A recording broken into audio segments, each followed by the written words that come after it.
नमस्कार। आज फिर से हम बंगाल को लेकर के आप सबके सम्मुख उपस्थित हुए हैं और आज बंगाल का भाग 6 है। और आज बंगाल के भाग 6 में हम जिस चीज़ का अध्ययन करने जा रहे हैं या जिस चीज़ को शुरू करने जा रहे हैं वो हैं अली वर्दी खान। जी हाँ, ये अली वर्दी खान हैं और अली वर्दी खान बंगाल के चौथे नवाब थे। ठीक, और ये नासरी वंश को समाप्त करके बंगाल पर अपना शासन प्रारंभ करते हैं। नासरी वंश कौन? नासरी वंश यानी कि मुर्शीद कुली खान ने जिस वंश की स्थापना बंगाल में की थी, ये उस वंश को समाप्त कर देते हैं और बंगाल में अपनी सत्ता स्थापित कर लेते हैं। मुर्शीद कुली खान का लगभग पूरा जीवन जो 40 से लेकर के 56 तक रहा, वो लगभग मराठों से लड़ने में ही व्यतीत हुआ। क्यों? क्योंकि मराठों ने पहला आक्रमण जो बंगाल पर किया वो 42 में किया और जो मराठों के साथ संधि हुई मुर्शीद कुली खान अली वर्दी खान की, जो मराठों के साथ संधि हुई वो 1756 में हुई।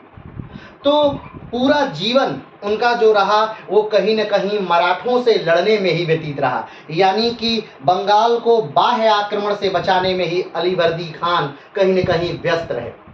दूसरा, अली वर्दी खान का जो दूसरा एम था वो था यूरोपियों को नियंत्रित करना, और अली वर्दी खान इसमें बहुत बेहतरीन ढंग से कामयाब रहे। अली वर्दी खान ने यूरोपियों के साथ मैत्री संबंध भी बनाए और उनको नियंत्रित भी रखा। ये पहले वो आदमी हैं अली वर्दी खान जिन्होंने यूरोपियों को सही समझा और इन्होंने यूरोपियों के लिए कहा था, इस अली वर्दी खान ने यूरोपियों के लिए कहा था कि ये वो मधुमक्खियां हैं, अगर आप इनको नियंत्रित रखेंगे तो ये आपको शहद देंगी, और अगर आप इन्हें नियंत्रित नहीं रखेंगे, आप इन्हें छेड़ेंगे तो ये आपको डंक मार मार के मार डालेंगी। ये अली वर्दी खान का स्टेटमेंट था यूरोपियों के लिए। अली वर्दी खान ने बड़े ही कूटनीतिक ढंग से यूरोपियों को अपने साथ मिलाया और उनके साथ व्यापारिक रिश्ते भी बनाए। और सबसे महत्वपूर्ण बात ये कि इन्होंने यूरोपियों को भारत में या बंगाल में किलाबंदी करने से भी क्या कर लिया, रोक लिया या रोक पाए। ये इनकी सबसे बड़ी उपलब्धि थी अली वर्दी खान की। अली वर्दी खान को और भी कारणों से और भी आंतरिक विद्रोहों से जूझना था। जैसे इनके अपने ही घर में सिराजुद्दौला ने भी विद्रोह किया, जो बाद में बंगाल का नवाब बनेगा, लेकिन उसने पहले भी विद्रोह किया। इनको अपने कुछ पठान सैनिकों के विद्रोहों को भी झेलना पड़ा, जब पठान सैनिक ने विद्रोह करके पटना को उन्होंने कब्जा कर लिया। तो अली वर्दी खान को अंग्रेजों को नियंत्रित करना, यूरोपियों को नियंत्रित करना, अपने आंतरिक सैनिकों को नियंत्रित करना, अपने परिवार को नियंत्रित करना तथा मराठों से लड़ना प्रमुख था। और इन सारी चीज़ों में अली वर्दी खान कहीं न कहीं सही साबित हुए। इन्होंने सारी चीज़ों को बड़े ढंग से संभाल लिया। लेकिन अब बात ये आती है कि अली वर्दी खान तक शासन पहुंचा कैसे। तो अभी तक के पिछले 5 वीडियो में हमने इसे काफ़ी विस्तार से बताया है, लेकिन चलिए एक बार फिर से हम उन चीज़ों को एक बार फिर से कंक्लूड कर करके इस अध्याय से जोड़ते हैं ताकि हम इसके आगे बढ़ सकें।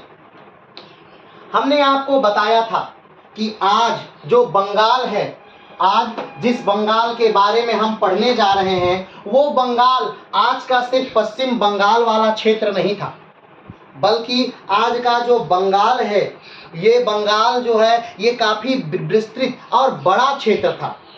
बड़ा क्षेत्र का अर्थ यानी आज वर्तमान में जो उड़ीसा वाला क्षेत्र है ये बंगाल का हिस्सा हुआ करता था। ये झारखंड वाला क्षेत्र जो है ये बंगाल का हिस्सा हुआ करता था। ये बिहार वाला क्षेत्र बंगाल का हिस्सा हुआ करता था। ये पश्चिम बंगाल भी बंगाल का हिस्सा हुआ करता था। ये बांग्लादेश भी बंगाल का हिस्सा हुआ करता था। आसाम का बहुत सारा भाग बंगाल का हिस्सा हुआ करता था। ये म्यांमार का ये बहुत सारा भाग बंगाल का हिस्सा हुआ करता था। यानी ये पूरा क्षेत्र मिला करके ये बंगाल का हिस्सा हुआ करता था। बंगाल उस समय विश्व का सबसे ज्यादा उपजाऊ क्षेत्र था। बंगाल उस समय सबसे ज्यादा ताकतवर क्षेत्र था। बंगाल उस समय सबसे ज्यादा अमीर क्षेत्र था। बंगाल में उस समय बहुत सारे ज्यादा मात्रा में कच्चा माल प्राप्त होता था। बंगाल एक तरह से दुधारू गाय थी। कहा जाता है कि विदेशी कुछ भी व्यापार करने के लिए वहां से धन लाते, बंगाल में वो धन व्यय करते और बंगाल से कच्चा माल प्राप्त करके वो जाते। इस प्रकार से बंगाल बहुत अमीर हो चुका था। एक समय ऐसा भी था कि दिल्ली का बादशाह के पास कम जमीन और बंगाल के नवाब के पास अधिक जमीन थी।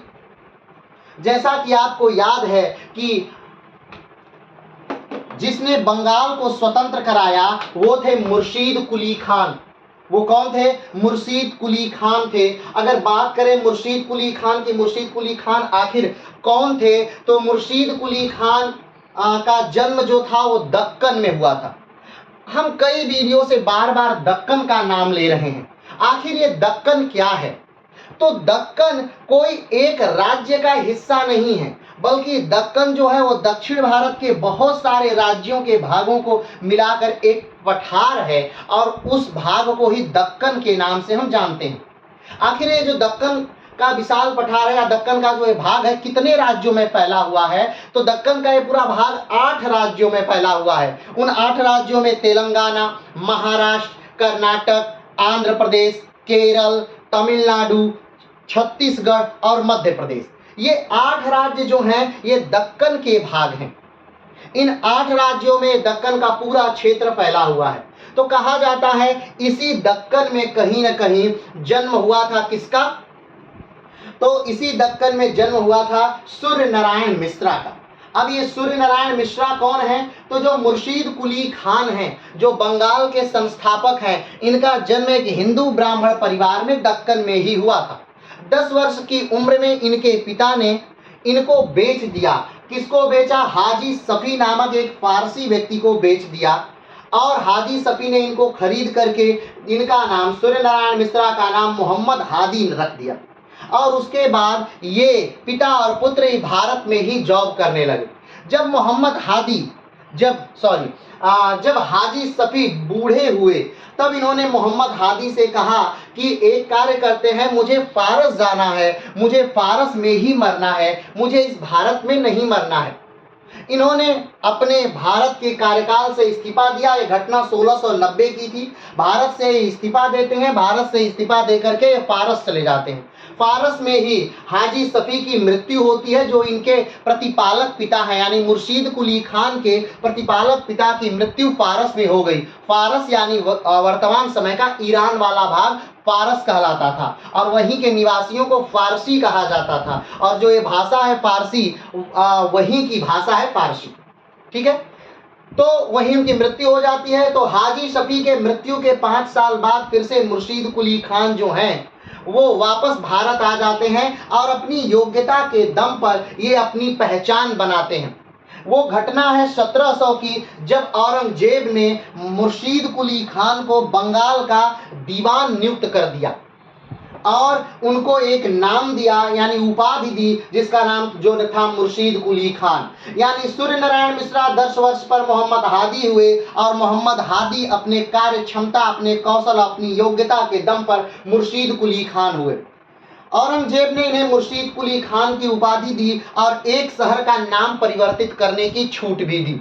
उसी के साथ ये बंगाल के दीवान हो गए। लेकिन जब औरंगजेब की मृत्यु होती है और औरंगजेब का पुत्र बहादुर शाह गद्दी पर बैठता है, तो वो मुर्शीद कुली खान को बंगाल से हटा करके दक्कन का गवर्नर बना देता, दक्कन का दीवान बना देता है। अब इनका दक्कन में नियुक्ति हो गई, लेकिन फिर उसके बाद 1717 में बंगाल का फिर से इन्हें सूबेदार नियुक्त कर दिया गया और ये कार्य कौन करता है? तो फर्रुखसियर करते हैं। तो इस और उसके नियुक्ति के बाद ये धीरे धीरे बंगाल में अपने वर्चस्व को बनाना शुरू करते हैं और धीरे धीरे एक स्वतंत्र शासक के तौर पर मुर्शीद कुली खान जान लिए जाते हैं। अब बात यह आती है कि आखिर ये बंगाल स्वतंत्रता के दौर में कैसे आ गया? क्या जो मुगल सल्तनत थी वो कमजोर हो गई थी? तो कैसे बंगाल स्वतंत्र हो गया? तो बात करते हैं, घटना 1707 की है जब औरंगजेब की मृत्यु होती है। 1707 में औरंगजेब की मृत्यु के बाद धीरे धीरे जो औरंगजेब के पुत्र थे, औरंगजेब के 3 पुत्रों में आपसी, औरंगजेब के कई जो पुत्र थे वो औरंगजेब के जीवित रहते ही मर गए। हमने आपको बताया था कि औरंगजेब लगभग 95 साल से ज्यादा समय तक जीवित रहा और वो राजा के पद पर यानी बादशाह के पद पर बैठा रहा। अब बादशाह आप बने हुए हैं तो आप उनके जो पुत्र हैं, अब एक व्यक्ति 95 साल का हो गया तो उसका जो पुत्र है वो कितने साल के? तो इसके स्वयं के पुत्र, औरंगजेब के जो स्वयं के पुत्र थे वो 63 साल के हो गए थे। बहादुर शाह जब बादशाह बनता है, या औरंगजेब का पुत्र जब बादशाह बनता है, तो औरंगजेब की मृत्यु के बाद जब वो बादशाह बनता है 1707 में, तो उसकी खुद की उम्र 63 वर्ष की हो चुकी है। तो अब सोचिए 63 वर्ष का व्यक्ति कितने समय तक शासन करेगा? वो योग्य था, बहादुर शाह योग्य था, इसमें कोई शक नहीं है। वो औरंगजेब के सारे मुद्दों को सुलझाता है, इसमें कोई शक नहीं है। औरंगजेब ने जो पूरे हिंदुस्तान में कचरा फैला रखा था वो ठीक करता है, इसमें कोई शक नहीं है। वो सिखों से समझौता करता है, वो राजपूतों से समझौता करता है, वो अपने विद्रोहियों को भी ऊंचे ऊंचा पद देता है। वो द्वेष की नीति नहीं अपनाता है, वो बहुत बेहतरीन नीति से कार्य करता है। लेकिन दुखांत ये है कि उसकी जल्दी मृत्यु हो जाती है और फिर से उत्तराधिकार का युद्ध होता है। उत्तराधिकार का युद्ध मतलब जितना संसाधन है, जितने लोग हैं, उनमें आपस में युद्ध, संसाधन का हास, लोगों का हास, और इससे राज्य क्षीण होता था, इससे लोग मरते थे और राज्य कमजोर होता था। और ऐसे करते करते जो मुगलिया सल्तनत थी वो कमजोर होने लगी, और मुगलिया सल्तनत जब कमजोर होने लगी तब मुगलिया सल्तनत से 3 प्रकार के राज्यों का उदय होता है। और वो राज्य कौन कौन से थे? तो 3 राज्य थे, एक उत्तराधिकार वाले राज्य, दूसरा स्वतंत्र राज्य और तीसरा नए राज्य। अब बात आती है कि उत्तराधिकार वाले राज्य, स्वतंत्र राज्य और नए राज्य क्या है, इनमें क्या अंतर है? तो उत्तराधिकार वाले राज्य ऐसे राज्य हुआ करते थे जो कि मुगलिया सल्तनत से को कहीं न कहीं अपना बड़ा भाई मानते थे। वो मानते थे कि मुगलिया सल्तनत से हम अलग तो हुए हैं, लेकिन वो एक निश्चित धनराशि मुगलिया सल्तनत को देते रहते थे। उन्होंने कभी स्वतंत्र तौर पर ये नहीं कहा कि हम क्या हैं, आजाद हैं। ऐसे राज्य को उत्तराधिकार वाले राज्य कहा जाता था। अब बात करते हैं कि उत्तराधिकार वाले राज्यों में राज्य थे कौन से? तो उत्तराधिकार वाले राज्यों में जो राज्य थे वो था अवध, वो था बंगाल, और वो कौन था? वो था हैदराबाद। तो ये सारे राज्य जो थे उत्तराधिकार वाले राज्य थे। जब भी मुगलिया सल्तनत को जरूरत हुई इन राज्यों ने अपनी सेनाएं दी, जब भी मुगलिया सल्तनत को जरूरत हुई इन राज्यों ने मुगलिया सल्तनत को धन दिया। तो ये सारे राज्य मुगलिया सल्तनत को अपने बड़े भाई के तौर पर मानते रहे और उसके अंडर में ही स्वयं को स्वतंत्र तौर पे रखा। ऐसे राज्य को उत्तराधिकार वाले राज्य कहा जाता है। दूसरे जो राज्य थे वो उन्हें कहा गया स्वतंत्र राज्य। ऐसे राज्य जिन्होंने अपनी स्वतंत्रता का क्या किया, उल्लेख किया, जिन्होंने कहा कि हम अब स्वतंत्र हैं, हमें मुगलिया सल्तनत से कोई भी लेना देना नहीं है। और ऐसे राज्यों ने मुगलिया सल्तनत की ना कभी सहायता की और ना जरूरत पड़ने पर उन्हें कोई सैनिक सहायता भेजी। ऐसे जो राज्य थे वो राज्य थे राजपुताना, केरल और मैसूर। ठीक, ये वो राज्य थे। कौन से राज्य? ये राज्य स्वतंत्र राज्य थे। तीसरे जो राज्य थे वो थे नए राज्य। ये राज्य औरंगजेब के जीवित रहते ही अपने आप को विद्रोही की तरह दिखाया इन्होंने, और लगभग अपने बल पर अपने धीरे धीरे इन्होंने लड़ते रहे, कई कुर्बानियां इन्होंने दी और ये स्वतंत्रता प्राप्त किए, यानी लड़कर इन्होंने स्वतंत्रता प्राप्त की। अब बात करते हैं कि क्या स्वतंत्र राज्यों ने लड़कर स्वतंत्रता प्राप्ति नहीं की? तो नहीं, इन राज्यों ने मौका देखा और मौका देख करके राज्यों अपना राज्य बनाया। जब भी मुगलिया सल्तनत कहीं व्यस्त है तो इन्होंने देख करके ऐसे मौके को उसका लाभ उठाया और राजा बन गए। लेकिन जो नए राज्य हैं इन्होंने कहीं न कहीं लड़ाइयां लड़ी, विद्रोह किए और इनको मारा गया, और उसके बाद इन्होंने नए राज्यों का दर्जा प्राप्त किया। इन राज्यों ने भी मराठा सल्तनत मुगलिया सल्तनत को कोई सहायता नहीं दी, कोई सहायता प्रदान नहीं की। तो ऐसे राज्यों को नए राज्य कहा जाता है, यानी उत्तराधिकार वाले राज्य, स्वतंत्र राज्य और नए राज्य। तो ये वो समय था, ये वो दौर था जब मुगलिया सल्तनत टूट रही थी और अलग अलग जगहों पर अलग अलग लोगों का कब्जा जम रहा था। आखिर एक बात देखते हैं कि उस समय कहां पर और किसका शासन किस प्रकार से उभर रहा था। तो ध्यान दीजिए, ये आपका वर्तमान में क्या है, भारत है। और भारत, ये जो हमने बताया ये बंगाल का क्षेत्र था, और बंगाल में मुर्शीद कुली खान ने अपना शासन प्रारंभ कर दिया था। ये जो एरिया था, ये पूरा एरिया जो था वो मराठों का क्षेत्र था, और यहाँ पर पेशवाओं ने अपनी पेशवाई प्रारंभ की थी। मराठा राजाओं ने अपने अपने आप को स्थापित कर लिया था। इधर वाला जो क्षेत्र था, दक्षिण का ये जो क्षेत्र था, यहाँ पर मैसूर ने यानी मैसूर यानी टीपू सुल्तान ने अपना और हैदर अली ने अपना राज्य स्थापित किया था। केरल वाले राज्य इधर दक्षिण में भी अलग राज्यों ने अलग राज्य उदय हुए थे। इधर जो है ये अवध वाला क्षेत्र, यहाँ पर भी नवाबों ने अवध अलग हो चुका था। यहाँ पर ये जो क्षेत्र है हैदराबाद वाला क्षेत्र, यहाँ पर भी नवाब ने अपना अलग राज्य स्थापित किया था।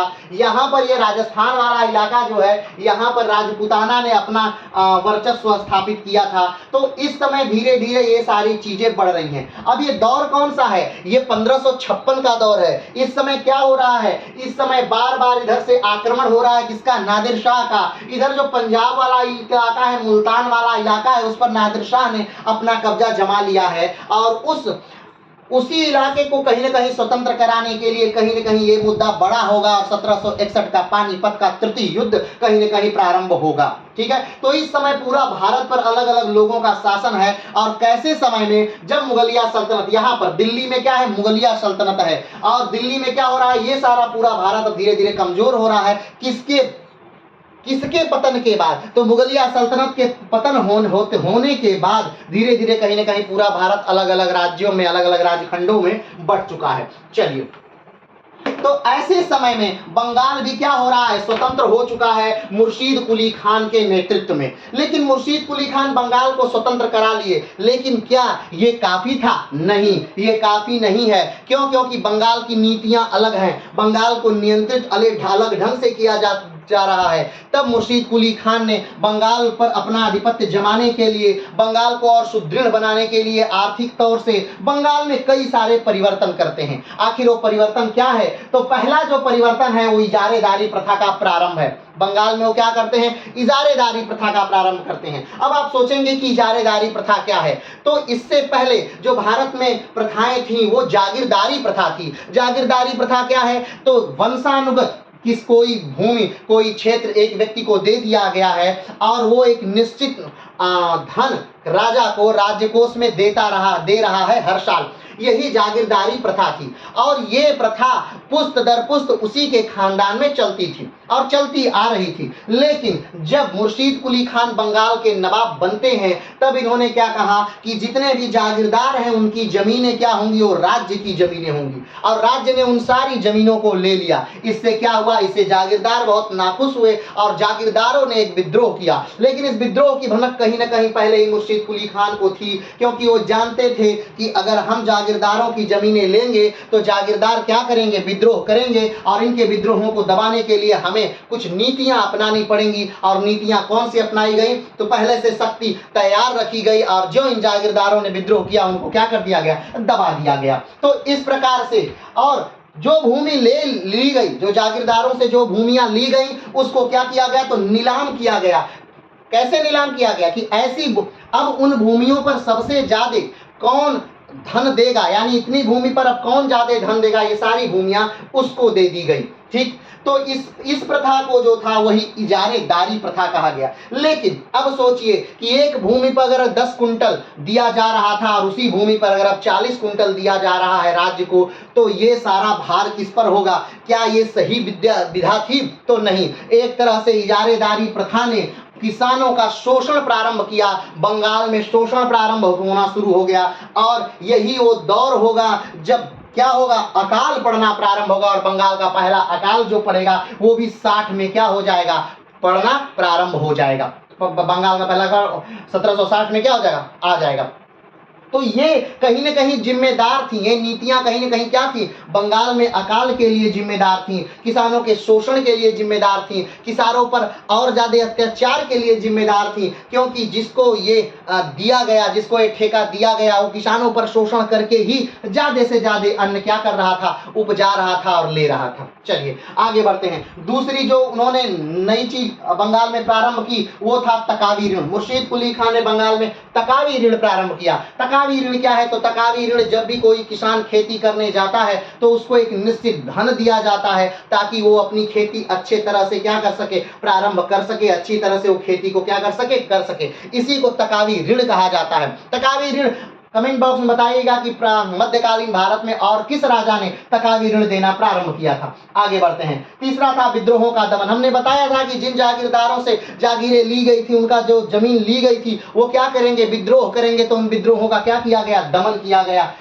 अगला क्या है, राजधानी बदली गई। मुर्शीद कुली खान ने सबसे पहला जो कार्य किया था, हमने आपको बताया कि जो बंगाल क्षेत्र था उसकी राजधानी सबसे पहले राजमहल थी, फिर उसकी राजधानी ढाका बदली गई, फिर ढाका से मुर्शिदाबाद बदली गई, फिर मुर्शिदाबाद से फिर अलग जगह परिवर्तित की गई। तो यहाँ पर हम बात कर रहे हैं किसकी, राजधानी की। तो राजधानी उस समय जब मुर्शीद कुली खान नवाब थे उस समय राजधानी ढाका थी। ढाका से बदल करके नवाब मुर्शीद कुली खान ने मुर्शिदाबाद कर दी, और मुर्शिदाबाद से बाद में मुंगेर होगी, उसके बारे में हम बाद में बात करेंगे। चलिए, तो अभी मुर्शिदाबाद राजधानी किसने बदल दी, मुर्शीद कुली खान ने मुर्शिदाबाद क्या कर दी, राजधानी बदल दी। अगला बात करते हैं, कंपनी चुंगी। मुर्शीद कुली खान ने कंपनी के लोगों से कहा कि भाई साहब आपको भी कर देना होगा। तो अब बात आती है कि तो क्या कंपनी के लोग कर नहीं देते थे, तो नहीं, कंपनी के लोग कर नहीं दे रहे थे। क्यों, क्योंकि फर्रुखसियर का एक आदेश था। फर्रुखसियर जब राजा था, आपको याद होगा कि फर्रुखसियर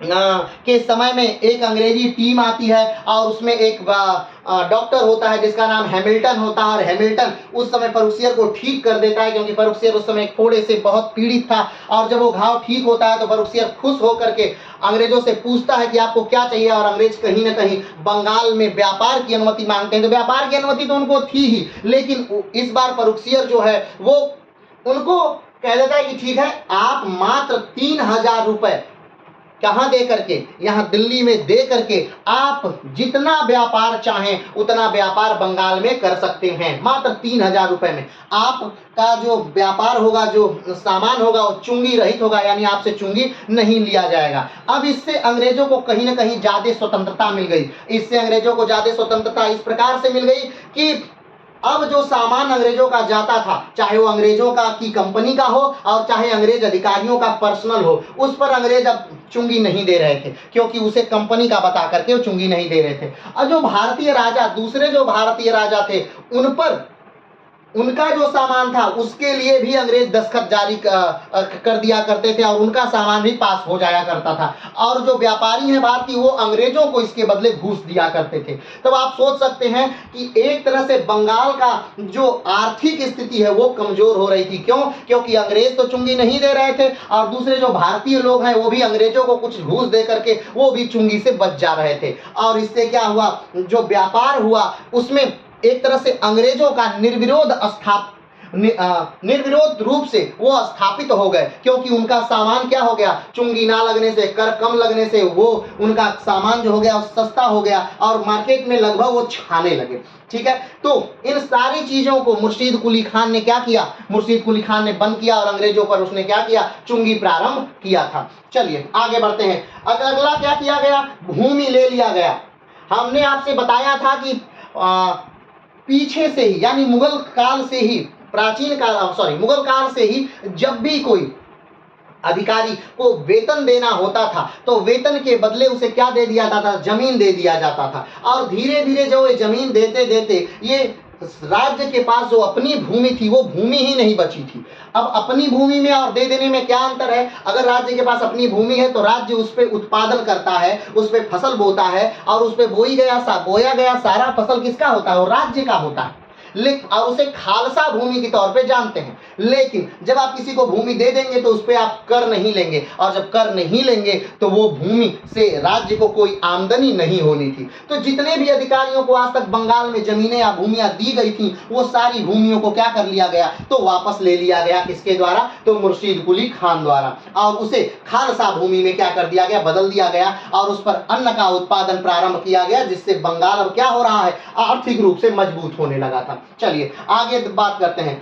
मुर्शीद कुली खान ने जो इजारेदारी प्रथा प्रारंभ की थी, ये धीरे धीरे ये प्रथा क्या हो गई, इसने जागीरदारी प्रथा को पूरी तरह से क्या कर दिया, समाप्त कर दिया। और यही इजारेदारी प्रथा बाद में चल के जमींदारी प्रथा का क्या ले लेगी, रूप ले लेगी। तो अब आप देख रहे हैं कि मुर्शीद कुली खान ने कहीं ना कहीं पूरे बंगाल को अपने अनुसार क्या कर लिया, स्थापित कर लिया। क्यों, क्योंकि मुर्शीद कुली के समय बहुत ज्यादा खतरा नहीं था, बाह्य खतरा नहीं था, इसलिए मुर्शीद कुली खान ज्यादा से ज्यादा कार्य को क्या कर पाता है, कर पाता है। तो ये सारी चीजें मुर्शीद कुली खान की थी। लेकिन मुर्शीद कुली खान के साथ एक बात और थी कि मुर्शीद कुली खान के मरने के बाद कोई भी योग्य उत्तराधिकारी बंगाल के को नहीं मिला। कारण क्योंकि मुर्शीद कुली खान का अपना कोई पुत्र नहीं था। मुर्शीद कुली खान की जो पुत्रियां थी उसकी मुर्शीद कुली खान ने क्या कर दी, शादी कर दी। किसके साथ, तो शुजाउद्दीन के साथ शादी कर दी। 1717 से लेकर के 1727 तक मुर्शीद कुली खान बंगाल का नवाब रहता है और उसके बाद शुजाउद्दीन जो मुर्शीद कुली खान का दामाद है वो बंगाल का नवाब बनता है 1727 में।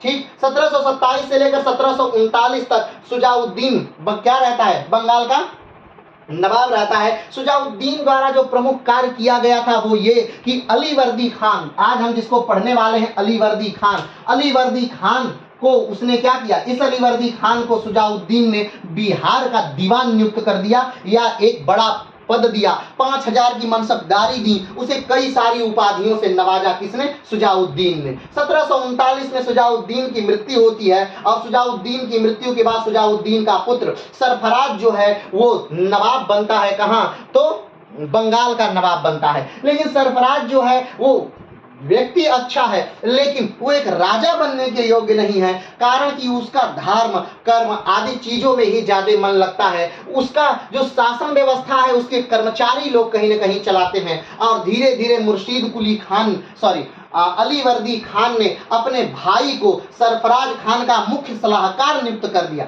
अलीवर्दी खान ने सरफराज खान का मुख्य सलाहकार अपने भाई को नियुक्त कर दिया, जिसकी वजह से अलीवर्दी खान और उसका भाई मिलकर, दोनों ने मिलकर के सरफराज खान को पूरी तरह से नेस्तो नाबूद कर दिया। और एक युद्ध होता है जिसका नाम है गिरिया का युद्ध। 1740 में गिरिया का प्रथम युद्ध होता है। ठीक है, गिरिया का प्रथम युद्ध होता है किसके बीच, तो सरफराज खान और अलीवर्दी खान के बीच युद्ध होता है और जिसमें अलीवर्दी खान क्या बन जाता है, तो बंगाल का नवाब बन जाता है। कौन बन जाता है, अलीवर्दी खान। तो 1740 में बंगाल का नवाब अब कौन बन गया, अलीवर्दी खान। और अलीवर्दी खान 1740 से 1756 तक क्या रहेगा, बंगाल का नवाब रहेगा। और आज इसी अलीवर्दी खान के बारे में हम क्या करेंगे, पढ़ेंगे। पिछले वीडियो में भी हमने अलीवर्दी खान के बारे में ही पढ़ा। इस वीडियो में हम अलीवर्दी खान को क्या करेंगे, समाप्त कर देंगे। और अगले वीडियो में जो हम पढ़ेंगे वो सिराजुद्दौला यानी सिराजुद्दौला के बारे में पढ़ेंगे। सिराजुद्दौला काफी लंबे हैं क्योंकि इनमें कई घटनाएं घटित होती हैं। एक प्लासी का युद्ध इनके समय में एक बड़ी घटना,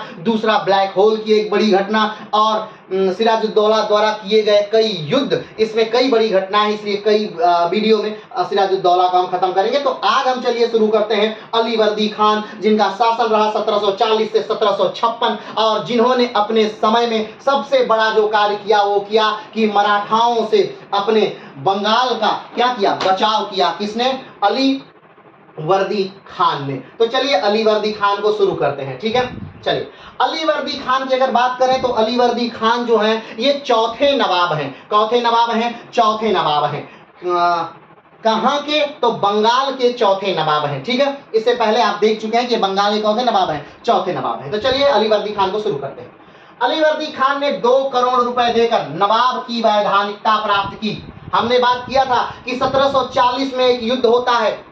1740 में क्या होता है, एक युद्ध होता है अलीवर्दी खान में और किसके बीच, सरफराज खान के बीच। सरफराज खान और अलीवर्दी खान के बीच 1740 में गिरिया का युद्ध होता है। गिरिया का युद्ध 1740 में अलीवर्दी खान और सरफराज खान के बीच होता है। इस गिरिया के युद्ध में अलीवर्दी खान बड़े आराम से क्या करते हैं, सरफराज खान को हरा देते हैं। सिर्फ हराते ही नहीं हैं, सरफराज खान को मार देते हैं और सरफराज खान को मार करके बंगाल का क्या बन जाते हैं, तो नवाब बन जाते हैं। ठीक, तो अब जब बंगाल के नवाब बन गया कौन, अब बंगाल के नवाब बन गए अलीवर्दी खान। जब बंगाल के नवाब बन गए तो इनको मान्यता लेनी है। इनको क्या लेनी है, मान्यता। किससे मान्यता लेनी है, हमने आपको बताया कि बंगाल जो था उत्तराधिकार वाला राज्य था, यानी ऐसा राज्य जिसने कभी स्वतंत्र रूप से ये नहीं कहा कि मैं मुगलिया सल्तनत से अलग हूं और मैं स्वतंत्र हूं। तो इससे मुगलिया सल्तनत के कहीं ना कहीं अंडर में ही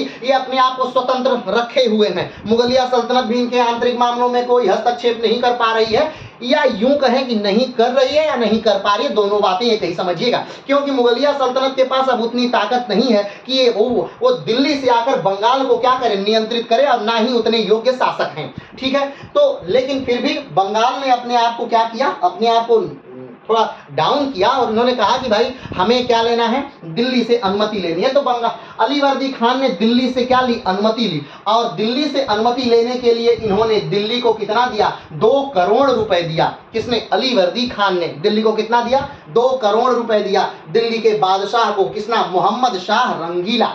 ठीक है, किसको दिया, मोहम्मद शाह रंगीला को 2 करोड़ रुपए दिया और 2 करोड़ रुपए दे करके वहां की क्या ले ली, वैधानिकता ले ली। चलिए आगे बढ़ते हैं।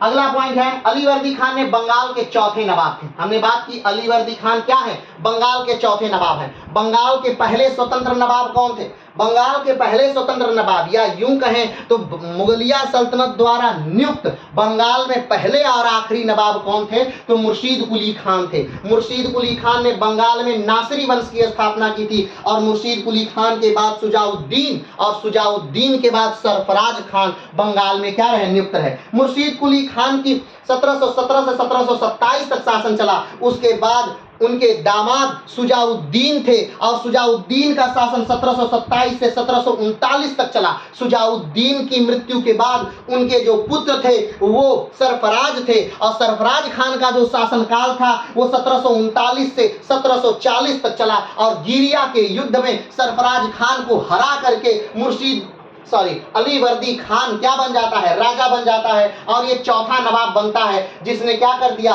तो नासिरी वंश को समाप्त कर दिया। तो अलीवर्दी खान कौन है, अलीवर्दी खान चौथे नवाब हैं, कहां के, तो बंगाल के। आगे बढ़ते हैं।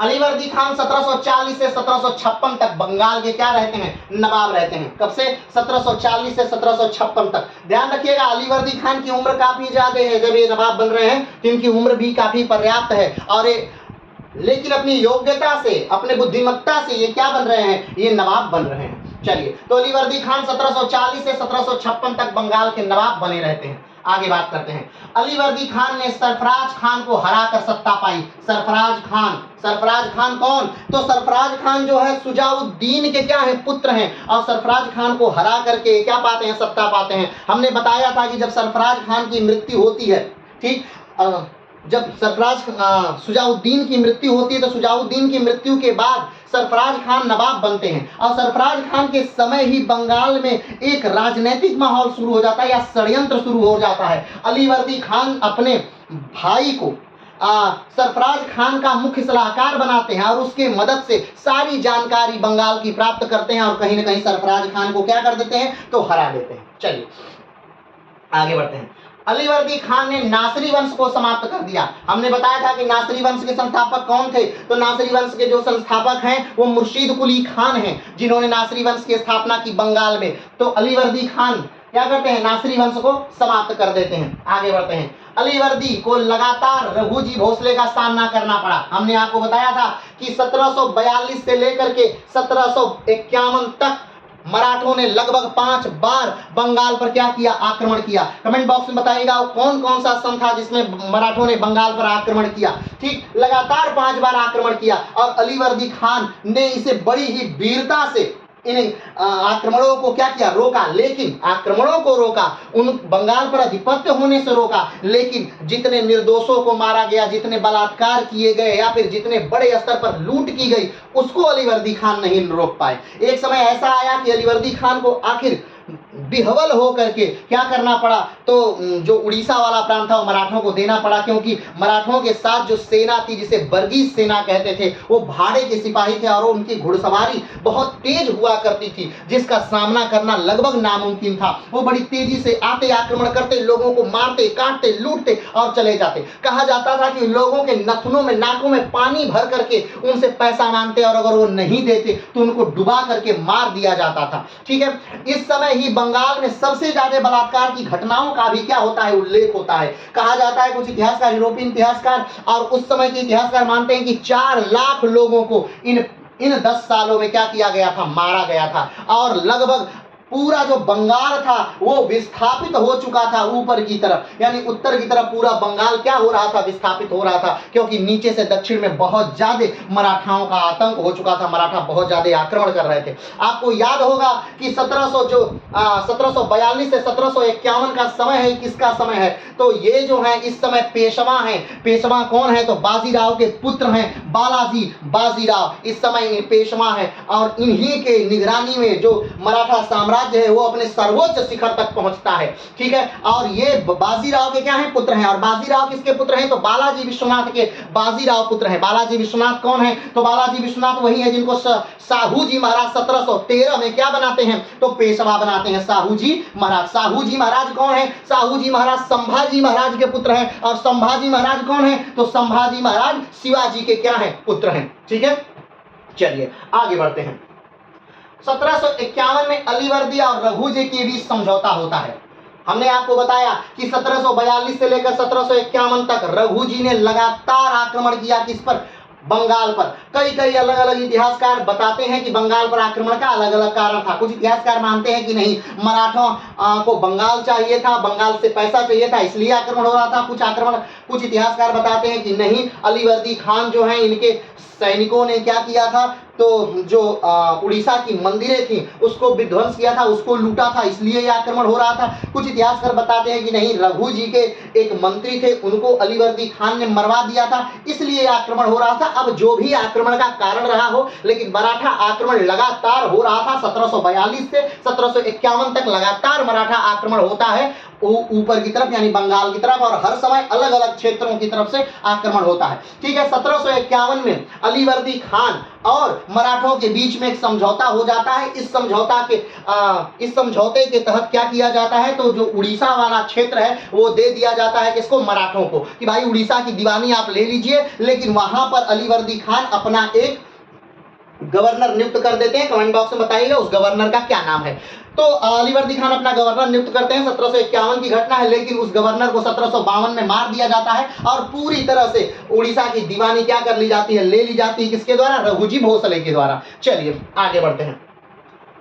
अलीवर्दी खान कला का संरक्षक था। अलीवर्दी खान क्या है, अलीवर्दी खान को वैसे बहुत ज्यादा समय नहीं मिला, अलीवर्दी खान को बहुत ज्यादा समय नहीं मिला कि वो कुछ और बेहतर करे, लेकिन फिर भी अलीवर्दी खान ने खुश गार्डन नामक एक जगह बसाई, और खुश गार्डन वही है जिसमें बहुत सारी इनके समय की बहुत सारी कब्रों को वहां दफनाया गया। गार्डन होने के साथ साथ वो कब्रिस्तान भी है, और कहा जाता है कि जब सिराजुद्दौला की जो पत्नी है, जो इनके बाद शासक बनेंगे, सिराजुद्दौला अलीवर्दी खान के लड़की के लड़के हैं, कौन, सिराजुद्दौला। और सिराजुद्दौला जब प्लासी के युद्ध में मार दिए जाते हैं, तो सिराजुद्दौला की पत्नी है लुत्फुन्निसा, क्या नाम है, लुत्फुन्निसा। तो लुत्फुन्निसा ने मना कर दिया कि मैं मीर जाफर के हरम में नहीं रहूंगी।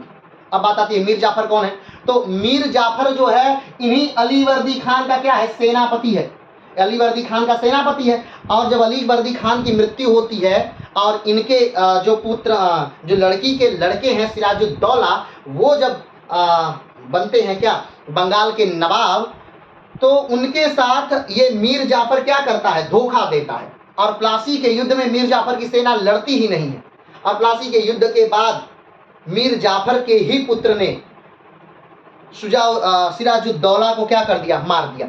तो सिराजुद्दौला की जो पत्नी है, या आप कभी सोचे होंगे कि जब राजा मार दिया जाता था तो उसकी पत्नियां, उसकी बेटियां, बैठक का क्या होता था, इन सब का क्या होता था, तो उनको अगले राजा के हरम में शामिल कर लिया जाता था। जो अगले राजा थे, जो अगला राजा बनता था, उसके हरम में शामिल कर दिया जाता था। तो जब सिराजुद्दौला को क्या कर दिया गया, मार दिया गया, तो उसके बाद नवाब कौन बना, अंग्रेजों ने उसके बाद नवाब बनाया मीर जाफर को। इसमें अभी हम पढ़ेंगे, घबराने की जरूरत नहीं, बड़े आराम से पढ़ेंगे, अभी समझने की जरूरत नहीं, बस हम ऐसे बात आ गई खुश बात की तो उस पर बात बता रहे हैं। तो मीर जाफर ने क्या किया, मार दिया सिराजुद्दौला को। अब सिराजुद्दौला मर गए, तो क्या होता है, सिराजुद्दौला की जो पत्नी है यानी लुत्फुन्निसा, उनको हरम में शामिल हो जाना था मीर जाफर की, लेकिन मीर जाफर के हरम में शामिल होने से मना कर दिया लुत्फुन्निसा ने। उन्होंने कहा कि मैं मीर जाफर के हरम में शामिल नहीं होंगी, और भाग करके बांग्लादेश चली जाती हैं, वो ढाका कहीं भाग जाती हैं, पता नहीं चलता है लोगों को। बाद में वो इन्हीं अलीवर्दी खान के बनाए हुए खुश बाग में क्या होती हैं, आ जाती हैं और 108 उस समय गुलाब के किस्में लगी हुई थी उस खुश बाग में, उसी की देख रेख करती हैं। कहा जाता है कि 1790 में लुत्फुन्निसा भी क्या हो जाती हैं, मर जाती हैं और उनको उनके पिता उनके पति सिराजुद्दौला के कब्र के बगल में लुत्फुन्निसा को भी 1790 में दफना दिया जाता है। तो और इसी खुशबाग में ही जो अलीवर्दी खान हैं, इन्होंने एक मस्जिद का निर्माण भी कराया था। जामा मस्जिद की तर्ज पर एक बड़ी खूबसूरत छोटी मस्जिद बनी है इसी खुशबाग में। तो चूंकि कला की संरक्षक थे अलीवर्दी खान, लेकिन इनको वैसा समय नहीं मिला। इनको हमेशा अपने ही सैनिकों के विद्रोहों को, सिराजुद्दौला के विद्रोहों को, अंग्रेजों से होने वाले चीज़ों को और मराठों के लगातार आक्रमण ने इतना परेशान किया कि इन्होंने कला का उतना विकास नहीं कर पाए। लेकिन हाँ, ये कला के क्या थे, संरक्षक थे। कला क्या थे, संरक्षक थे। आगे बढ़ते हैं। अलीवर्दी खान ने मुर्शीद कुली खान की नीतियों को पुनः प्रारंभ किया। अब बात आती है कि अलीवर्दी खान ने मुर्शीद कुली खान की नीतियों को पुनः प्रारंभ क्यों किया और क्या थी मुर्शीद कुली खान की नीतियां। तो इससे पहले हमने बातें की थी कि मुर्शीद कुली खान की नीतियां क्या थी। इजारेदारी प्रथा, जो अफसर हैं उनकी जमीनों को ले लेना, उसे खालसा भूमि में परिवर्तित कर देना, तकावी ऋण का प्रारंभ करना, ज्यादा से ज्यादा भूमियों को राज्य के कंट्रोल में लेना, ज्यादा से ज्यादा भूमियों को खालसा भूमि बनाना, ताकि क्या हो सके, ज्यादा से ज्यादा बंगाल में इनकम आ सके और बंगाल ताकतवर हो सके। अलीवर्दी खान अगर हम कहें पूरे बंगाल के नवाब थे तो ये थोड़ा सा गलत हो जाएगा। अलीवर्दी खान पूरे बंगाल के नवाब नहीं थे, क्योंकि उड़ीसा जो था वो रघुजी भोसले को दे दिया गया था। कब, तो 1751 में। तो और 1752 से पूरी तरह से वो मराठों के कब्जे में ही रहा। कौन, उड़ीसा। तो अलीवर्दी खान को पूरे बंगाल का गवर्नर नहीं कहा जा सकता। ये कहा जा सकता है कि उड़ीसा को छोड़कर बाकी बंगाल के क्या रहे, नवाब रहे। गवर्नर नहीं, नवाब रहे। चलिए आगे बढ़ते हैं। 1728 में सुजाउद्दीन ने अलीवर्दी को राजमहल का फौजदार बना दिया।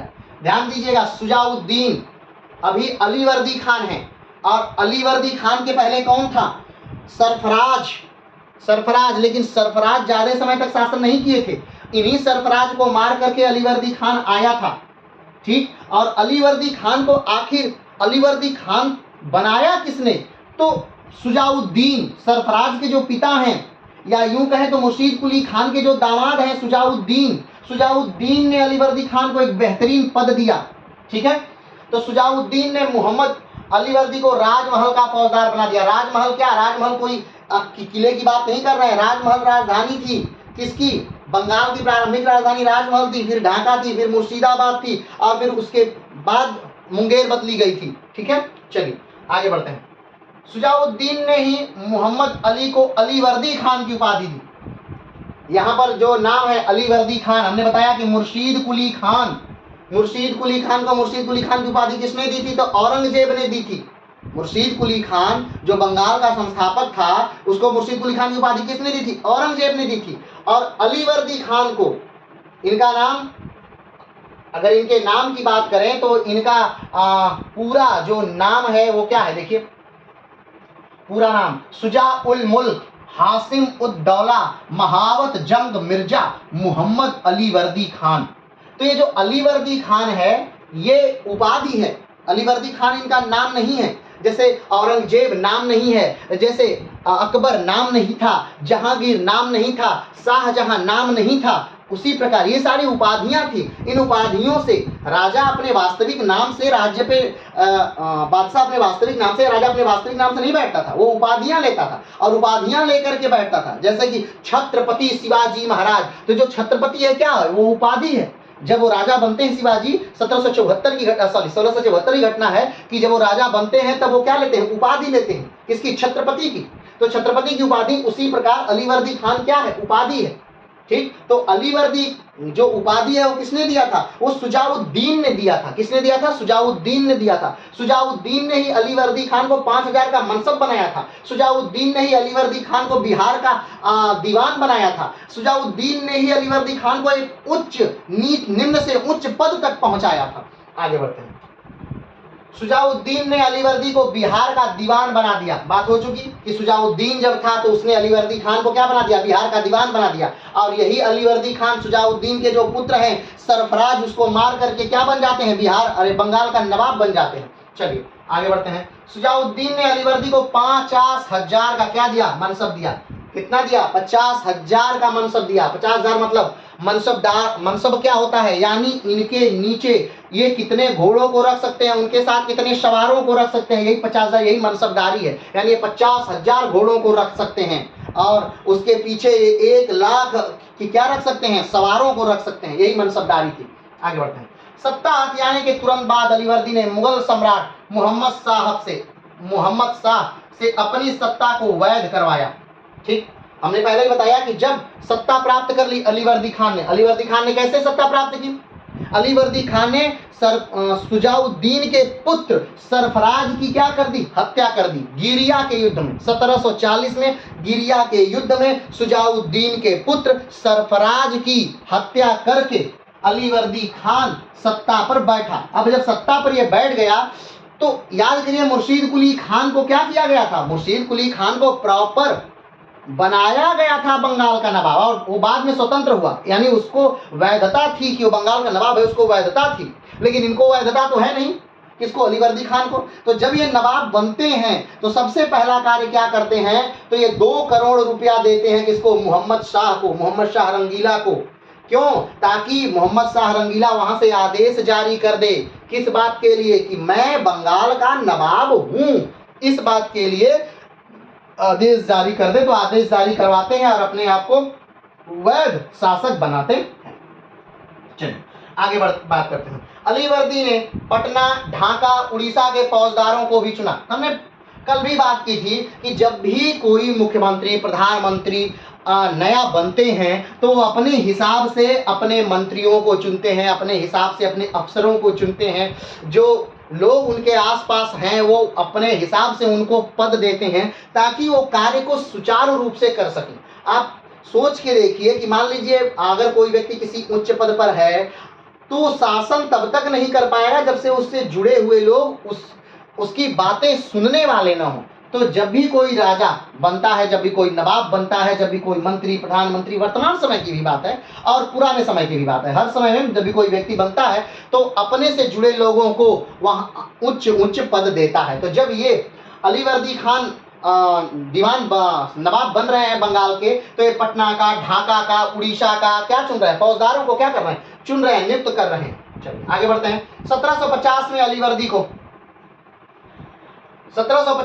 अलीवर्दी को अपनी बेटी के बेटे सुजाउद्दौला से विद्रोह का सामना करना पड़ा, जिसने पटना पर कब्जा कर लिया। अलीवर्दी, अब हम ध्यान दीजिएगा, अलीवर्दी खान के बाद अलीवर्दी खान की कोई भी पुत्र संतान नहीं है। अलीवर्दी खान को मात्र 3 कौन है? मात्र पुत्रियां हैं। अगर एक संक्षिप्तकी अलीवर्दी खान की देखी जाए तो आइए थोड़ी सी अलीवर्दी खान की एक संक्षिप्तकी देख लेते हैं। अलीवर्दी खान का जन्म कब होता है? 1676 में होता है। अलीवर्दी खान का जन्म कब हो रहा है? 1676 में हो रहा है। कहाँ हो रहा है? दक्कन में ही हो रहा है। ठीक है, स्थान क्या है? दक्कन का पठार। हमने पहले ही बता दिया, दक्कन का पठार जो है वो 8 राज्यों में फैला हुआ है। तेलंगाना, महाराष्ट्र, कर्नाटक, आंध्र प्रदेश, केरल, तमिलनाडु, मध्य प्रदेश और छत्तीसगढ़, इन 8 राज्यों में फैला हुआ है दक्कन का पठार। ठीक है, अगर पिता की बात करें, अलीवर्दी खान के पिता कौन है? तो मिर्जा मोहम्मद शाह कुली खान मदनी अलीवर्दी खान के क्या है? पिता हैं। अलीवर्दी खान का पूरा नाम क्या है? तो शुजा उल मुल्क हासिम उद्दौला महावत जंग मिर्जा मोहम्मद अलीवर्दी खान, इनका अलीवर्दी खान का क्या है? पूरा नाम है। अलीवर्दी खान की मुख्यतः 3 पुत्रियां हैं। अलीवर्दी खान की कितनी पुत्रियां हैं? अलीवर्दी खान की 3 पुत्रियां हैं। कौन कौन से? घसीटा बेगम, मैमुना बेगम और अमीना बेगम। ये घसीटा बेगम बड़ा नाम आएगा और बहुत सारी चीजों में आप सुनेंगे घसीटा बेगम। तो जो घसीटा बेगम है वो अलीवर्दी खान की क्या है? पुत्री है। कुल 3 पुत्रियां हैं। किसकी? अलीवर्दी खान की। किसकी? अलीवर्दी खान की कुल 3 पुत्रियां हैं, घसीटा बेगम, मैमुना बेगम अमीना बेगम। घसीटा बेगम का जो विवाह है हुआ है वो किससे होता है? नवाजिश मोहम्मद शाहमद से होता है। घसीटा बेगम का विवाह किससे होता है? नवाजिश मोहम्मद शाहमद से होता है। जंग, नवाजिश मोहम्मद शाहमद जंग से इनका विवाह होता है। और नवाजिश मोहम्मद शाहमद जंग क्या है? तो ये ढाका के गवर्नर हैं। नवाजिश मोहम्मद शाहमद जंग क्या है? तो ये ढाका के गवर्नर है जिनका विवाह घसीटा बेगम के साथ हुआ है। दूसरा, मैमुना बेगम। मैमुना बेगम कौन है? तो मैमुना बेगम का विवाह, मैमुना बेगम भी पुत्री हैं अलीवर्दी खान की। मैमुना बेगम का विवाह किससे होता है? तो सौलत जंग से होता है। ध्यान रखिएगा, किससे होता है? सौलत जंग से होता है।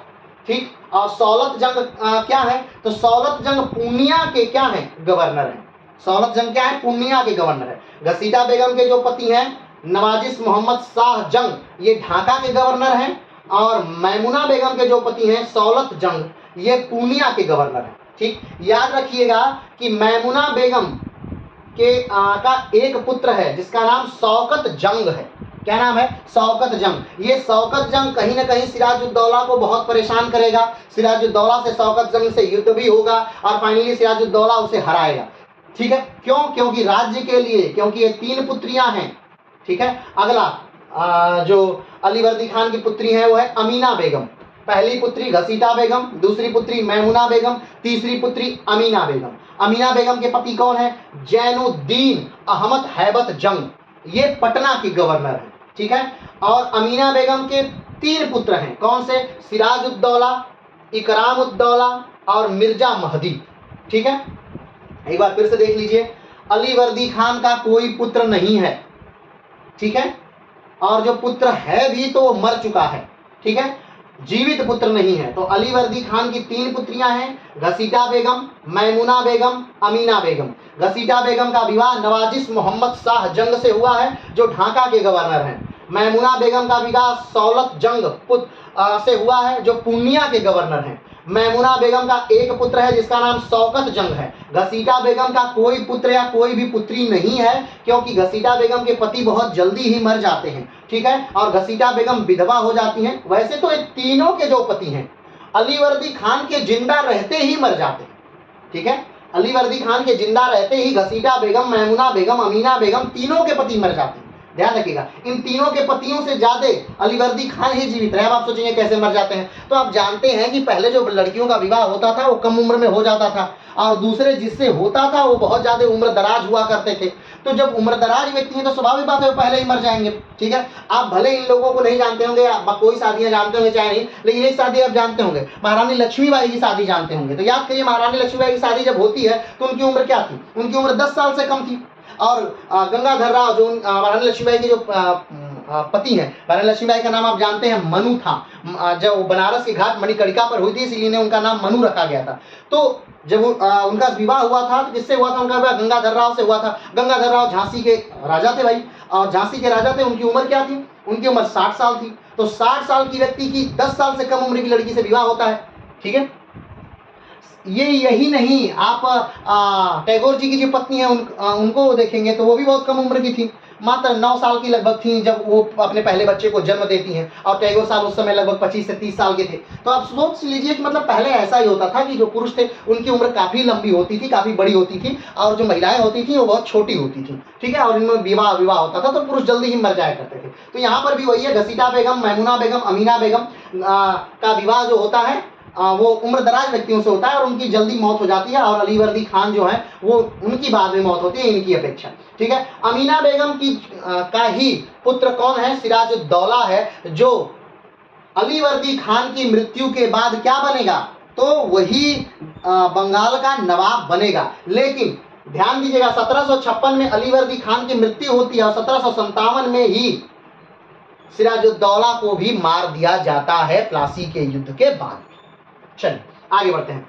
अलीवर्दी खान की मृत्यु कब होती है? 9 अप्रैल 1756 को होती है। आयु इनकी कितने साल में मरे थे? तो लगभग 80 वर्ष की उम्र में ये मरे थे।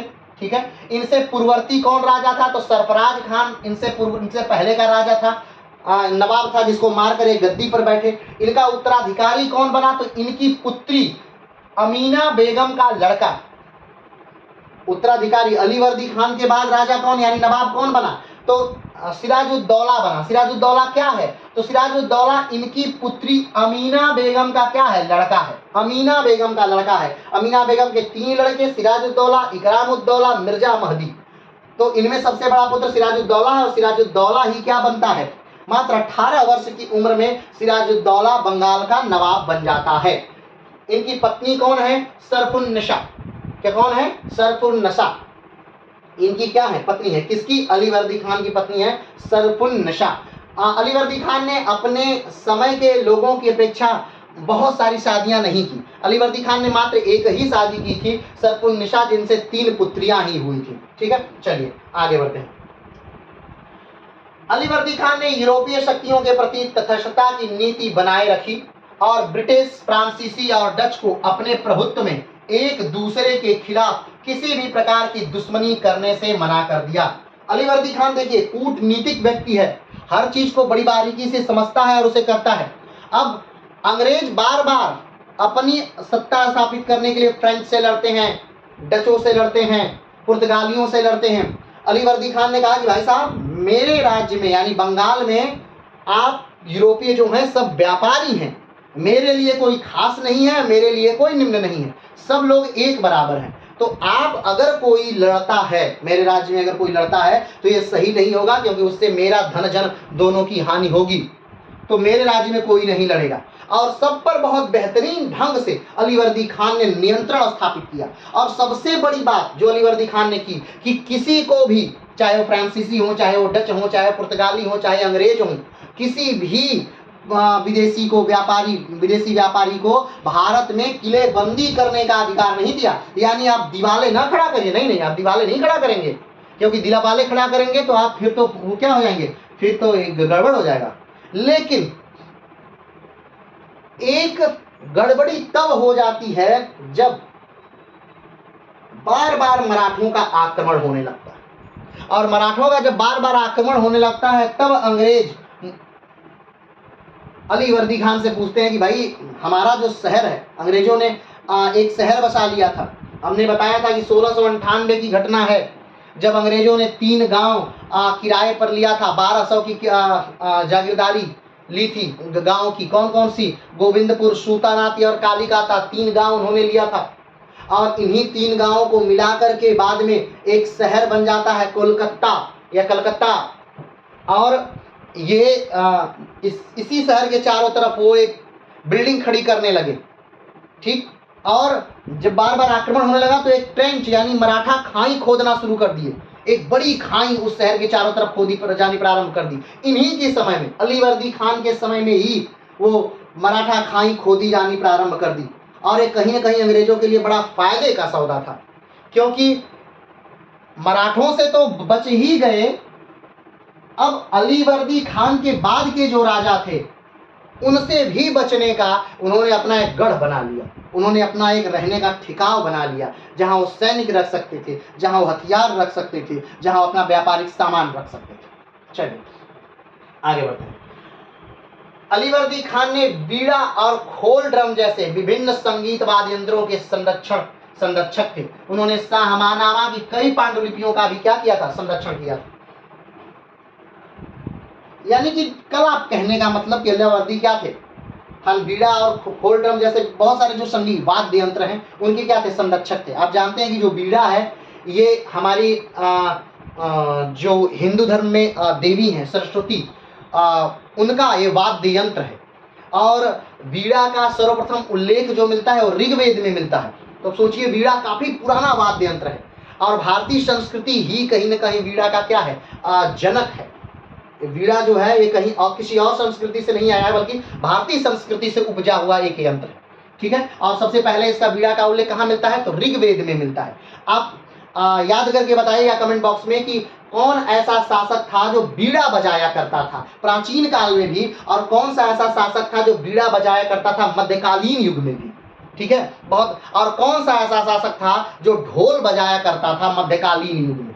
ठीक है, तो इन सारी चीज़ों का कमेंट बॉक्स में उत्तर दीजिएगा। तो ये कहने का मतलब कि जो अलीवर्दी खान है एक कला प्रेमी व्यक्ति है तो वीणा को, ड्रमों को और कई ज़्यादा पांडुलिपियों को, पांडुलिपि का अर्थ होता है जो हाथ से लिखी गई पुस्तक। मान लीजिए हम एक लेखक हैं और हम कोई पुस्तक लिखते हैं तो मेरी लिखी हुई जो प्रति है वो मेरी पांडुलिपि कहलाएगी। बात समझ रहे हैं? मेरी लिखी हुई, हाथ से लिखी हुई प्रति मेरी पांडुलिपि कहलाएगी। चलिए आगे बढ़ते हैं। अगला है अलीवर्दी खान की मृत्यु 9 अप्रैल 1756 को सुबह 5 बजे हुई। उनकी आयु उस समय कितनी थी? 80 वर्ष। 80 वर्ष की उम्र में 1756 में अलीवर्दी खान मरते हैं और अलीवर्दी खान की मृत्यु के मात्र 1 साल के अंदर बंगाल तहस नहस हो जाता है, क्योंकि कोई भी योग्य व्यक्ति बंगाल को संभालने वाला नहीं है। क्योंकि जो सिराजुद्दौला है ये कहीं न कहीं एक युवा है और कुछ इतिहासकार तो ये भी मानते हैं कि ये मानसिक रूप से विक्षिप्त है। कहा जाता है कि ये नाव में लोगों को रख करके नदियों में डुबा करके देखता था कि ये लोग डूबते हुए कैसे लगते हैं। अब जो भी रहा हो, कुछ इतिहासकार इसे अच्छा नहीं मानते, कुछ इतिहासकार अच्छा भी मानते हैं, लेकिन फिर भी ये योग्य शासक नहीं था, क्योंकि 18 वर्ष की मात्र इसकी उम्र थी और 18 वर्ष की उम्र में इसने बेहतरीन ढंग से समझा नहीं, चीज़ों को किया नहीं और अपने ही लोगों को ये नहीं समझ पाया। मीर जाफर जैसे जो घृणित लोग थे, जो कि आस्तीन के सांप थे, इनको इसने क्या किया? सिराजुद्दौला ने पाला और मीर जाफर जैसे लोगों ने भारतीय इतिहास को बदल दिया एक प्लासी के युद्ध से। और किस लिए? अपना ईमान किस लिए बेच दिया? सिर्फ इसलिए क्योंकि सिराजुद्दौला को हटा करके उनको नवाब बनाया जाएगा, लेकिन उन्हें क्या पता था कि वो मात्र अंग्रेजों के हाथों की कठपुतली बनेंगे, नवाब नहीं बनेंगे। चलिए आगे बढ़ते हैं। तो 9 अप्रैल 1756 को सुबह 5 बजे हुई उनकी मृत्यु हो गई थी। 80 वर्ष की उम्र के थे। कौन? अलीवर्दी खान। मात्र 80 वर्ष के ही थे अलीवर्दी खान जब उनकी मृत्यु हो गई। आगे बढ़ते हैं। अलीवर्दी खान को खुशबाग में उनकी मां के कब्र के बगल में दफन किया गया था। हमने बताया कि जो खुशबाग है वो कहाँ है? वो पश्चिम बंगाल में है, वर्तमान के पश्चिम बंगाल में है। और खुशबाग का निर्माण भी अलीवर्दी खान ने ही किया था। खुशबाग में अलीवर्दी खान को दफनाया जाएगा, उनकी मां को भी खुशबाग में ही दफनाया गया था। खुशबाग में ही सिराजुद्दौला को दफनाया जाएगा। खुशबाग में ही सिराजुद्दौला की जो पत्नी है लुफ्तुन्निसा, उनको दफनाया जाएगा। तो खुशबाग का निर्माण भी इन्होंने ही किया था और खुशबाग में मस्जिद का भी निर्माण इन्होंने ही किया था। ठीक है, आगे बढ़ते हैं। अलीवर्दी खान की मृत्यु के बाद उनकी बेटी अमीना बेगम का पुत्र सिराजुद्दौला गद्दी पर बैठा। ठीक, सिराजुद्दौला गद्दी पर बैठता है किसकी मृत्यु के बाद? अलीवर्दी खान की मृत्यु के बाद। और अलीवर्दी खान की मृत्यु कब होती है? 1756 में। कब होती है? 1756। 9 अप्रैल 1756 में अलीवर्दी खान की मृत्यु होती है और अलीवर्दी खान की मृत्यु के बाद उनका पुत्र उनकी बेटी का बेटा ठीक है सिराजुद्दौला गद्दी पर बैठता है। आगे बढ़ते हैं। अलीवर्दी खान ने उस समय के विपरीत मात्र एक ही विवाह किया था। हमने आपको बताया था कि अलीवर्दी खान ने कितना विवाह किया था? मात्र एक विवाह किया था, जबकि उस समय के नवाब बहुत सारे विवाह किया करते थे ताकि कहीं न कहीं से उनको एक पुत्र की प्राप्ति हो जाए। लेकिन अलीवर्दी खान ने क्या किया था? बस एक विवाह किया था। ठीक है, और उनकी पत्नी का क्या नाम था? शरफुन्नशा। ठीक है, और याद करिएगा सिराजुद्दौला की पत्नी का क्या नाम था? तो लुफ्तुन्निसा। इनकी नाम है फरतुन्निसा।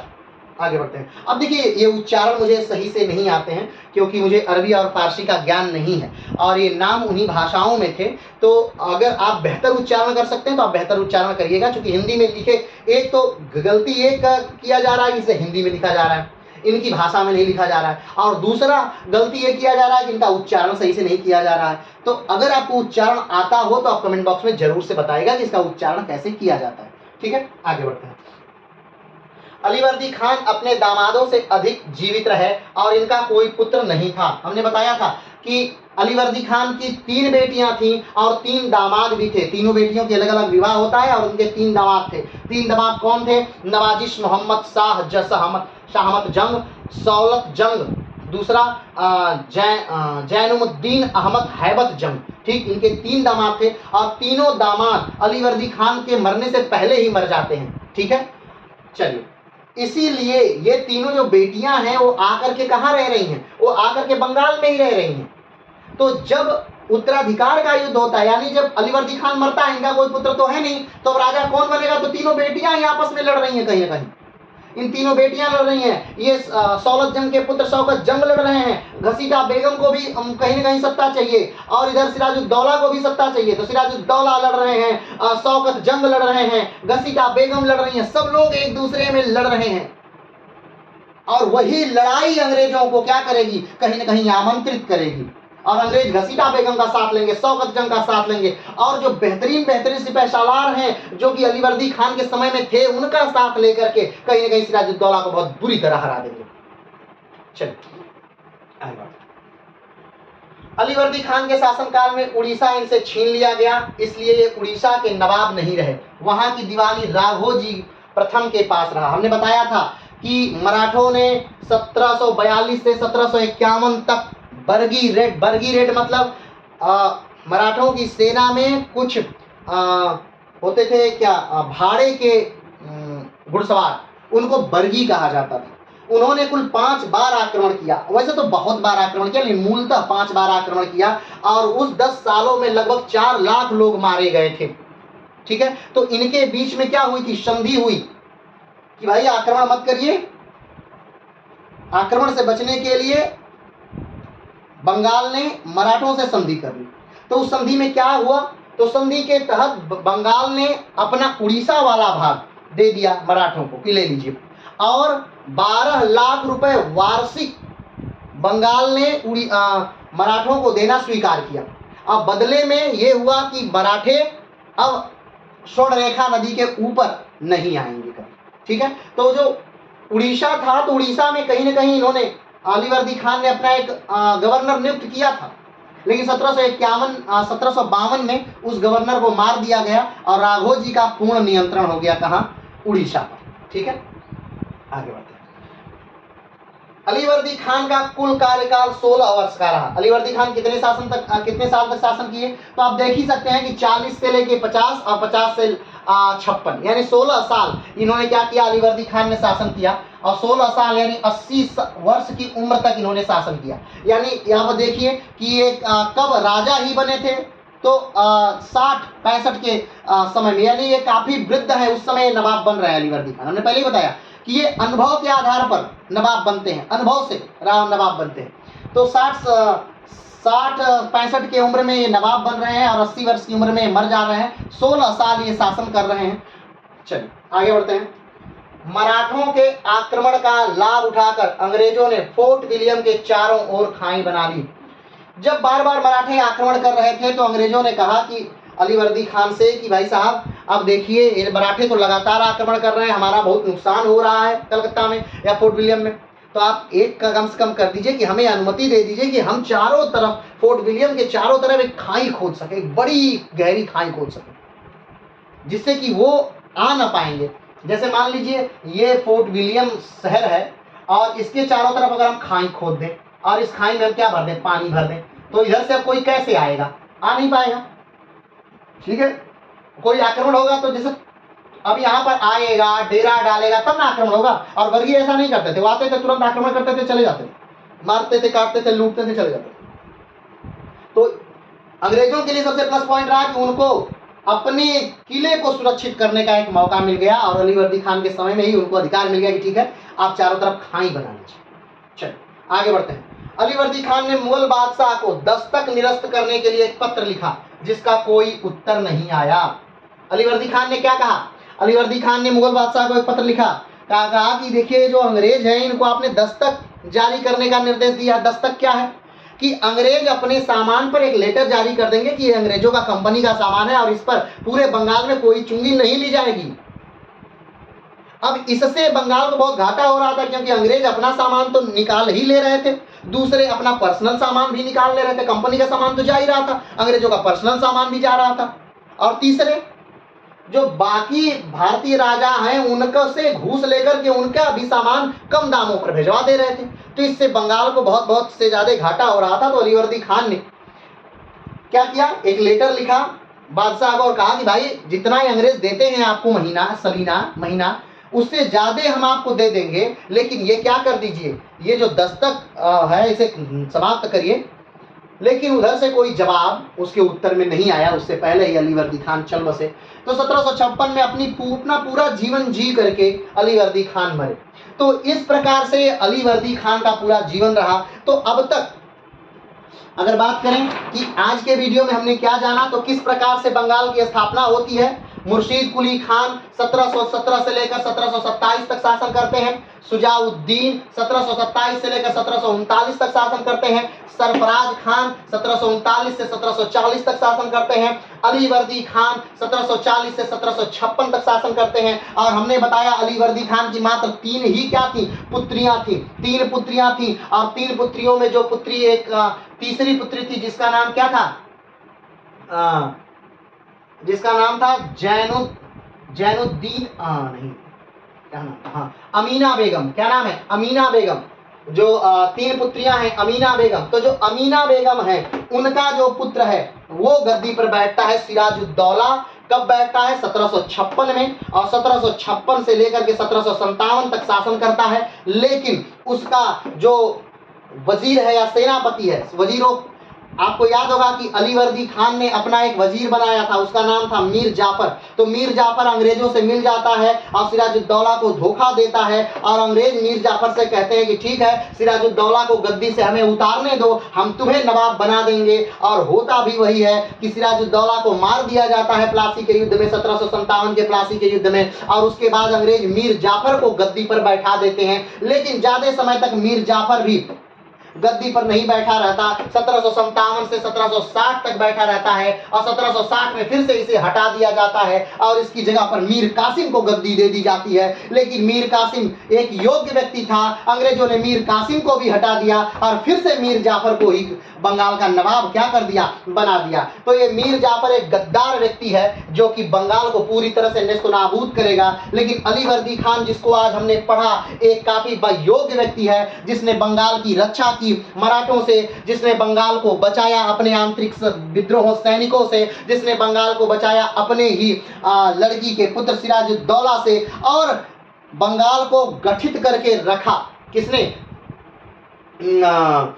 अलीवर्दी खान ने। तो अलीवर्दी खान को आज हम समाप्त करते हैं। कल हम लेकर के आएंगे या फिर अगले वीडियो में जब हम आएंगे तो हम लाएंगे सिराजुद्दौला को, और सिराजुद्दौला की एक घटना जिसने कि यूरोपियों को या यूं कहें कि अंग्रेजों को लड़ने का एक मुद्दा दे दिया, और जिस घटना को इंग्लैंड में बहुत बढ़ा चढ़ाकर प्रस्तुत किया गया, उस घटना का नाम था ब्लैक होल। तो आखिर क्या घटना थी ब्लैक होल की घटना, जिसे आज भी अगर देखा जाए और इंग्लैंड में जाकर उस समय पूछा जाता है या आज भी अगर पूछा जाए तो इंग्लैंड के लोग बता देंगे ब्लैक होल की घटना, जिसे इंग्लैंड की किताबों में कभी पढ़ाया जाता था।